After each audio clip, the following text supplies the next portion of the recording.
Hi guys, samosa ഷീറ്റിൻ്റെ നടുഭാഗം മടക്കിയിട്ട് ഒരു ഷീറ്റ് 2 കഷ്ണങ്ങളാക്കിയിട്ട് അത് വെച്ചിട്ടാണ് ഞാൻ ഇന്നത്തെ ഒരു സ്നാക്സ് റെഡിയാക്കുന്നത് കേട്ടോ.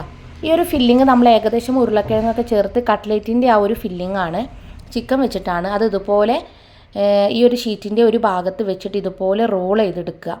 എന്നിട്ട് മൈദപ്പശ വെച്ച് ഇതുപോലെ ഒന്ന് ഒട്ടിച്ചു കൊടുക്കുക. വളരെ സിമ്പിളല്ലേ? അപ്പോൾ ഇതുപോലെ ഒന്ന് ട്രൈ ചെയ്ത് നോക്കുകൊണ്ടു. മൈദ, പിന്നെ ചില്ലി ഫ്ലേക്സ്, ഉപ്പ്, കുറച്ച് വെള്ളം ചേർത്ത് ഒരു കുറുന്നനെയുള്ള ഒരു ബാറ്റർ റെഡിയാക്കുക. അതിലേക്ക് 2 വശവും ഒന്ന് കോട്ട് ചെയ്തെടുക്കുക. അതിനുശേഷം ബ്രെഡ് ക്രംസും കൂടെ ചേർത്ത് ഇതുപോലെ കോട്ട് ചെയ്തെടുക്കുക കേട്ടോ. അപ്പോൾ അതിൻ്റെ ഉള്ളിലുള്ള പോർഷനൊക്കെ നമ്മൾ പുറത്തേക്ക് വരാതിരിക്കാനാണ് ഇങ്ങനെ ചെയ്യുന്നത്. അതല്ല, ഇനി ബ്രെഡ് ക്രംസ് വേണ്ടാന്നുണ്ടെങ്കിൽ നിങ്ങൾക്ക് മൈദ വെച്ചിട്ട് 2 ഭാഗവും ഒന്ന് ഒട്ടിച്ചു കൊടുക്കുക. ഇതാവുമ്പോൾ ഇങ്ങനെ കാണാനും ഒരു ഭംഗിയാണ്. വളരെ സിമ്പിളാണ് കേട്ടോ ഇത് ഉണ്ടാക്കിയെടുക്കാൻ. ശേഷം വേറെ പരിപാടികളൊന്നുമില്ല. എണ്ണ ചൂടായതിന് ശേഷം ഫ്രൈ ചെയ്തെടുക്കുക. ഓരോ ദിവസവും നമ്മൾ എന്ത് സ്നാക്സ് ഉണ്ടാക്കും എന്നുള്ളൊരു ടെൻഷനിലായിരിക്കും അല്ലേ? അപ്പോൾ ഇതുപോലെയൊക്കെ ഒന്ന് ട്രൈ ചെയ്ത് നോക്കുക. നമ്മളെ കുഞ്ഞുങ്ങൾക്കാണെങ്കിലും നമുക്കാണെങ്കിലും ഒരുപാട് ഇഷ്ടപ്പെടും കേട്ടോ.